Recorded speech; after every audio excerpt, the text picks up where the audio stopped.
బ్రెయిన్‌లో ఎన్యూరిజం అంటే రక్తనాళాలకు సంబంధించిన రక్తనాళ గోడలు ఒకవైపు పల్చగా అయిపోవడం వల్ల అక్కడున్న రక్తనాళం కాస్త బయటికి ఒక ఉబ్బులాగా అంటే మన బెలూన్ లాగా ఉబ్బిపోవడాన్ని ఎన్యూరిజం అంటారు. అంటే ఎన్యూరిజం అనేది 2 రకాలుగా ఉంటుందండి. ఏదైనా కూడా రక్తనాళం చుట్టూ మనకు ఒక రీఫిల్ లాగానో, ఒక ల్యూమెన్ లాగానో, ఒక ట్యూబ్ లాగా ఉన్న రక్తనాళం దాని గోడలు వీక్ అయిపోవడం వల్ల వచ్చే ప్రాబ్లమే ఎన్యూరిజం. దీనిలో 2 రకాలు ఉంటుంది. సాక్యులర్ ఎన్యూరిజం అని, 2 ఫిజిఫామ్ ఎన్యూరిజం అని. సాక్యులర్ ఎన్యూరిజం అంటే ఏంటి అని అంటే మెజారిటీ ఆఫ్ ఎన్యూరిజమ్స్, ఎక్కువ శాతం ఎన్యూరిజమ్స్ రక్తనాళం గోడ మొత్తం వీక్ ఉండదు. రక్తనాళంలో ఒక సైడ్ గోడ మాత్రం వీక్ ఉండే అవకాశం ఉంటుంది.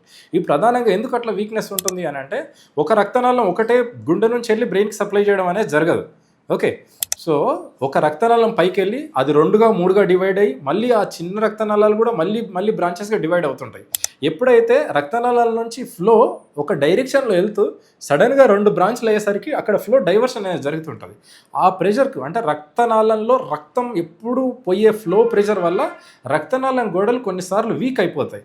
దీనికి చాలా వరకు జన్యుపరంగా కారణాలు ఉంటాయి. అంటే వాళ్ళ రక్తనాళం గోడలు కొంత వీక్ అవ్వడానికి జన్యుపరంగా వాళ్ళకు ముందే ప్రీడిస్పోజిషన్ ఉంటుంది. అంటే పుట్టుకతోనే వాళ్ళ రక్తనాళాలు సహజంగా కొంచెం వీక్గా ఉంటాయి. కొంతమందిలో డైరెక్ట్ ప్రెషర్ వల్ల కూడా అయ్యే అవకాశం ఉంటుంది. సో ఎప్పుడైతే ఆ గోడలు వీక్ అయిపోయి అక్కడి నుంచి ఒక బెలూన్ లాగా ఉబ్బడం వల్ల ఆ రక్తనాళం పొర అనేది చాలా సున్నితమైన పొర ఉంటుంది. మిగతా రక్తనాళం కూడా స్ట్రాంగ్గా ఉంటుంది. ఇది మాత్రం చిన్న పల్చటి పొరలాగా ఉంటుంది. అంటే మన బెలూన్ లాగా ఉబ్బి ఉండడం, చిన్న సూదితో గుచ్చినా చిన్నగా టచ్ చేసినా కూడా టక్కున పగిలిపోయేటట్టు ఉంటుంది. సో ఈ పేషెంట్స్కి ఎప్పుడైనా సడన్గా బీపీ షూటప్ అయిపోయినా విపరీతమైన స్ట్రెస్కి గురైనప్పుడు సడన్గా రక్తనాళం పగిలిపోయి బ్లీడింగ్ అవడం అనేది జరుగుతూ ఉంటుంది. ఈ బ్లీడింగ్ అనేది చాలా సీరియస్ టైప్ ఆఫ్ బ్లీడింగ్. కొన్ని ఎట్లా ఉంటాయి అని అంటే బయటకి చిన్న విషయాల దాకా కనిపిస్తాయి, లోపల పెద్ద ప్రాబ్లం ఉంటుంది. కొన్ని లోపల చిన్న ప్రాబ్లమ్స్ ఉంటాయి, బయటకు పెద్ద విషయాల్లాగా కనిపిస్తుంది. ఈ ఎన్యూరిజం కూడా ఏంటి అని అంటే బయటకు మనకు చాలా చిన్న విషయంలాగా కనిపిస్తుంది, బట్ లోపల చాలా సీరియస్ ప్రాబ్లం. వీళ్ళు ఎట్లా ప్రజెంట్ అవుతారు అంటే పేషెంట్కి అసలు ఏ సిమ్టమ్స్ ఉంటాయి? ఎన్యూరిజం రప్చర్ ఎన్యూరిజం అంటే ఎట్లా ఉంటుంది అంటే పేషెంట్కి సడన్గా అప్పటి వరకు నార్మల్గా ఉన్న పేషెంట్కి ఒకటేసారి సడన్గా విపరీతమైన హెడేక్ రావడం, తలనొప్పి రావడం, తలనొప్పితో పాటు మెడనొప్పి రావడం అనేది 100లో 99% పేషెంట్లు మనం చూస్తూ ఉంటాం. అట్లా వచ్చింది అని అంటే సడన్గా బ్రెయిన్లో ఉన్న రక్తనాళం సడన్గా పగిలిపోయింది అని. ఓకే, ఎప్పుడైతే ఈ రక్తనాళం చిట్లిపోయిందో అది వచ్చినప్పుడు సడన్గా విపరీతమైన హెడేక్ ఉంటుంది, మెడనొప్పి ఉంటుంది. ఈ మెడనొప్పి హెడేక్ అనేది మామూలు తలనొప్పి మందులు వేసుకున్నా కూడా రిలీఫ్ అనేది స్టార్ట్ అవుతుంది. చాలామంది ఏం చేస్తారంటే ఒకసారి బ్లీడింగ్ అయిన తర్వాత ఈ సిమ్టమ్స్ వచ్చాక మందులు వేసుకుంటే రిలీఫ్ అయిపోయిందని వాళ్ళు అట్లనే నెగ్లెక్ట్ చేస్తారు. చాలాసార్లు అంటే ఇట్లాంటి విషయాలపైన అవగాహన లేని హాస్పిటల్లో కూడా చాలాసార్లు ఏముంటుంది, హెడేక్ వచ్చింది, సరే మందులు పెట్టినాం, పేషెంట్ తక్కువనే ఉంది, పేషెంట్ అంత సీరియస్గా లేడు కదా, లేకపోతే స్కాన్లో పెద్ద కనబడలేదు కదా, స్కానింగ్ రిపోర్ట్లో ఒక్కోసారి చిన్న ఫైండింగ్స్ మిస్ అయినప్పుడు వాళ్ళని ఇంటికి పంపడం జరుగుతుంది. దీంతో ప్రాబ్లం ఏంది అని అంటే ఒక్కసారి రక్తనాళం ఎన్యూరిజం ఉంటే రక్తనాళం చిట్లిపోయి పగిలిన వాళ్ళకి మళ్ళీ బ్లీడింగ్ అయ్యే రిస్క్ చాలా చాలా ఎక్కువ ఉంటుంది. ఇది కాకుండా దానిలో రెండో పెద్ద కాంప్లికేషన్ ఉంటుంది, దాన్నే వాసోస్పాజం. అంటే రక్తనాళం నుంచి అయిన బ్లీడింగ్ అది రక్తనాళాల చుట్టూ ఒక క్లాట్ లాగా పేరుకుపోయి ఉంటుంది కదా, ఆ రక్తనాళాలన్నీ కూడా సడన్గా కుచించుకుపోయే అవకాశం ఉంటుంది. ఇప్పుడు రక్తనాళాల గోడలు ఇంత ఉన్నాయంటే సడన్గా ఇంత అయిపోతాయి. దీన్ని వాసోస్పాజం అంటారు. అంటే మనకు రక్తనాళం ఇంత ఉన్నప్పుడు మాత్రమే బ్రెయిన్కి ప్రాపర్గా రక్తం సప్లై చేసే రక్తనాళం సడన్గా ఇట్లా కుచించుకుపోవడం వల్ల బ్రెయిన్కి సప్లై అనేది తగ్గిపోతుంది. దాని ద్వారా ఎన్యూరిజం వల్ల వచ్చే కాంప్లికేషన్ కాకుండా దీనివల్ల సడన్గా ప్రాణాలకు ఇబ్బంది వచ్చే అవకాశం ఉంటుంది. సో ఇది చాలా సీరియస్ కాంప్లికేషన్. ఆల్మోస్ట్ 2 వారాల నుంచి 3 వారాల దాకా ఈ కాంప్లికేషన్ ఎక్కువ ఉంటుంది. సో చాలామంది కూడా ఏంటి అని అంటే ఎన్యూరిజం ఒకసారి బ్రేక్ అయిన తర్వాత దాన్ని వీలైనంత తొందరగా మనం సర్జరీ కానీ లేదు అని అంటే కాయిలింగ్ అని ఇంకో ప్రొసీజర్ ఉంటుంది. అంటే ఒకటి రక్తనాళాల నుంచి మన గుండెకి స్టెంట్ ఎట్లా వేస్తామో అక్కడికి వెళ్ళి ప్రొసీజర్ చేయడం కానీ లేదు అని అంటే మనం డైరెక్ట్ సర్జరీ చేసి ఆ బెలూన్ లాంటి దాన్ని మనం బ్లాక్ చేసి క్లిప్ చేస్తాం. దాన్నే టైటానియం మెటీరియల్తో ఉన్న క్లిప్ ఉంటుంది, దాన్ని టైటానియం క్లిప్పింగ్ అంటాం. సర్జరీ చేసి టైటానియం క్లిప్ వేయడం కానీ లేదు అని అంటే రక్తనాళం నుంచి లోపలికి వెళ్ళి కాయిల్ చేయడం కానీ పేషెంట్ ఫీజిబిలిటీని బట్టి పేషెంట్కి ఏ రక్తనాళం ఎఫెక్ట్ అయ్యిందనే దాన్ని బట్టి ఈ ట్రీట్మెంట్ అనేది తీసుకుంటూ ఉంటాం. సో ఇది చెప్పడానికి చిన్న విషయమే అయినా 100లో ఆల్మోస్ట్ వచ్చేటప్పుడు 90-95 మంది పేషెంట్లు చాలా సాధారణంగా ఉంటారు. ఇంటికి వెళ్ళే టైంకి ఒక 80% పీపుల్ మాత్రమే ప్రాణాలతో వెళ్ళగలుగుతారు.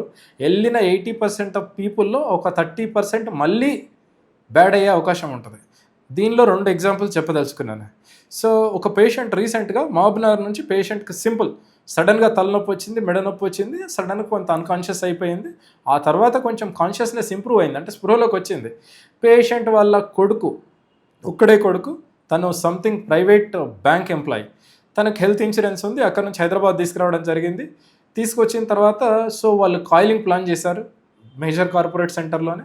సో కాయిలింగ్కి ఆయనకి health insurance almost 8 lakhs coverage ఉంది. తను 8 lakhs ఓకే అనుకున్నాడు. ప్యాకేజ్ 8 lakhs ఇనిషియల్గా ప్రొసీజర్ కాస్ట్ చెప్పారు. ఫస్ట్ డే 8 lakhs అయిపోయింది, సెకండ్ డే 12 lakhs అయిపోయింది.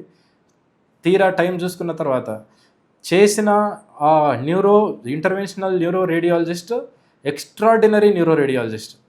ఆయనలో అసలు అంటే హైదరాబాద్లో ఉన్న దానిలో ఆయన one of the best personality, right. So వచ్చిన ప్రాబ్లంకి చేసిన ట్రీట్మెంట్కి 100కు 100% కరెక్ట్గా ఉంది. బట్ స్టిల్ ఈ ఎన్యూరిజంలో కాంప్లికేషన్స్ ఎట్లా ఉంటాయి అని అంటే అదంతా చేసినా కూడా దాంట్లో పక్కనున్న రక్తనాళాలు కుచించుకుపోయి వాసోస్పాజం వచ్చింది. దానివల్ల బ్రెయిన్లో ఉన్న 2 సైడ్లో ఉండే రక్తనాళాలు కూడా 2 పక్కలకు సప్లై చేసే రక్తనాళాలు, ముందు భాగానికి వెనకాల భాగాన చిన్న మెదడుకి సప్లై చేసే రక్తనాళాలు 2 కూడా కుచించుకుపోవడం వల్ల ఆమె బ్రెయిన్ పరిస్థితి అసలు ఇంప్రూవ్ కాకుండా చాలా వర్సన్ అయిపోయింది. ఆల్మోస్ట్ వాళ్ళు 20+ days హాస్పిటల్లో ఉండడం జరిగింది. ఆయన ఇల్లు ఉన్న ఆస్తులు తాకట్టు పెట్టి 36 లక్షలు బిల్లు కట్టి రీహాబిలిటేషన్కి రావడం జరిగింది. నేను రీహాబిలిటేషన్ సెంటర్లో చూశాను. బట్ అంటే ఈ కేసులో ఒక టైం దాటిన తర్వాత లేకపోతే ఆ వాసోస్పాజం వచ్చిన తర్వాత మనం ఎంత ట్రీట్మెంట్ చేసినా రిజల్ట్స్ అంత గొప్పగా ఉండవు. స్టిల్ పేషెంట్ బెడ్ రిడన్, అంటే పేషెంట్ బెడ్కి మాత్రమే పరిమితం అయిపోయింది. దీంతో పాటు సడన్గా బ్రెయిన్లో వాటర్ పెరగడం కానీ, దానికంటే బ్రెయిన్లో వాటర్ పెరిగిపోయి దానికి మళ్ళీ షంట్ వేయాల్సిన అవసరం అట్లాంటిది వచ్చే అవకాశం ఉంటుంది. ఆ పేషెంట్లో ఆల్మోస్ట్ 1.5-2 నెలల తర్వాత మళ్ళీ బ్రెయిన్లో వాటర్ పెరిగింది, దానికి సర్జరీ సజెస్ట్ చేసాం. బట్ ఇవన్నీ చేసినా కూడా మన బ్యాడ్ లక్ కొద్దీ రైట్ పేషెంట్కి రైట్ ట్రీట్మెంట్ ఇచ్చినా కూడా ఎన్యూరిజం ఒక్కసారి రప్చర్ అయినప్పుడు, ఈ రక్తనాళాల బుడగ రప్చర్ అయినప్పుడు అన్నిసార్లు అవకాశాలు మన చేతుల్లో ఉండవు, డాక్టర్స్ చేతుల్లో ఉండదు, పేషెంట్ చేతుల్లో ఉండదు, రైట్. ఇంకొక రెండో ఎగ్జాంపుల్ వచ్చేసరికి ఇట్లానే పేషెంట్ తలనొప్పి మెడనొప్పితోటి సడన్గా వచ్చిన తలనొప్పి మెడనొప్పి, పేషెంట్ పూర్తిగా స్పృహలోనే ఉన్నారు, యంగ్ పేషెంట్, చెన్నైలో వాళ్ళు జాబ్ చేస్తూ ఉంటారు, మన తెలుగువారే. అక్కడ నుంచి ఒక ఫేమస్ హాస్పిటల్ కావేరీ హాస్పిటల్ అని తీసుకెళ్ళడం జరిగింది. సో అక్కడికి వెళ్ళిన తర్వాత one of the finest surgeon, brain సర్జరీలో one of the top name ఉన్న సర్జన్ చేశారు, చాలా మంచిగా క్లిప్ చేశారు. ఆ స్కానింగ్స్ రిపోర్ట్స్ అన్నీ కూడా నేను చూడడం జరిగింది. పేషెంట్ 10 days లోపల సర్జరీ అయిపోయింది. సర్జరీ తర్వాత పేషెంట్ మంచి రికవర్ అయ్యాడు, ఇంటికి వెళ్ళడం జరిగింది, డిశ్చార్జ్ చేసి తినడం నడవడం జరిగింది. మెల్లగా మళ్ళీ వర్సన్ అయిపోయింది పరిస్థితి. దానికోసం మళ్ళీ హాస్పిటల్కి వెళ్తే బ్రెయిన్ లోపల వాటర్ ఎక్కువ జామ్ అయిపోతుంది, దానికి సర్జరీ చేశారు. ఆ టైంలోనే ఆ మత్తుగా ఉన్న టైంలో ఒకటి ఈ బ్రెయిన్లో వాటర్ పెరగడం వల్లనే అనుకొని ఫస్ట్ సర్జరీ చేశారు. బ్రెయిన్లో వాటర్ దానికి చేసిన తర్వాత కొంతవరకు మాత్రమే ఇంప్రూవ్ అయ్యాడు, కానీ పూర్తి స్థాయిలో పేషెంట్ ఇంప్రూవ్ కాలేదు.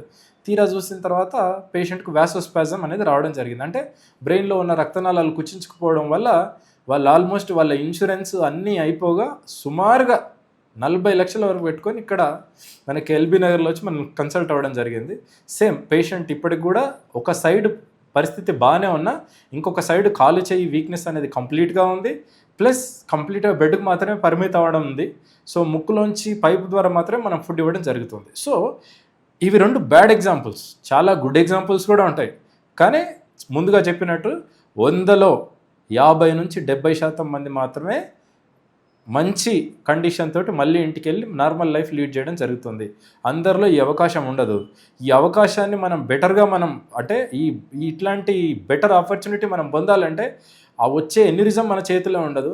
సిమ్టమ్ మొదలైనప్పుడు వెంటనే స్కాన్ చేసుకొని స్కానింగ్లో కాంప్రమైజ్ కాకుండా ఏదైనా చిన్న డౌట్ ఉన్నా పెరిఫెరల్ సెంటర్స్లో చిన్న టౌన్లో ఉన్న వాళ్ళు డాక్టర్స్ అయినా కూడా హాస్పిటల్ సెటప్ అయినా ఒక్కసారి న్యూరో డాక్టర్తో కానీ లేకపోతే మంచి రేడియాలజిస్ట్తో కానీ ఒకసారి ఒపీనియన్ తీసుకోవాలి. ఎందుకు స్కానింగ్ పెట్టుకొని కూడా న్యూరో డాక్టర్ని డైరెక్ట్ మాట్లాడమంటున్నా అంటే చాలాసార్లు స్కానింగ్ చేసే దగ్గర నుంచి రేడియాలజిస్ట్ స్కాన్ చూస్తారు, అందులో ఒక్కోసారి వాళ్ళకి సిమ్టమ్ తెలియదు, అంటే పేషెంట్కి ఏమొచ్చింది అనేది తెలియదు, రైట్. వాళ్ళకి తెలియనప్పుడు ఆటోమేటిక్గా బ్రెయిన్ చాలా కామన్గా ఓవరాల్గా బ్రెయిన్ ఎట్లా ఉంది, స్ట్రక్చర్ అంతా బాగానే ఉందా లేదా, మేజర్ రక్తనాళాల్లో బ్లీడింగ్ కనిపిస్తుందా లేదా అనేది చూస్తారు. కొంతమందిలో ఏంటంటే ఈ బ్లీడింగ్ అనేది అసలు కనిపించకపోవచ్చు చిన్న మొత్తంలో ఉండి, లేదంటే పర్టికులర్గా ఆ ఏరియాను హైలైట్ చేయనప్పుడు లేకపోతే అక్కడ చిన్న స్కానింగ్లోనే లోపం వల్ల ఆర్టిఫాక్ట్స్ వచ్చినప్పుడు గుర్తుపట్టలేకపోవచ్చు.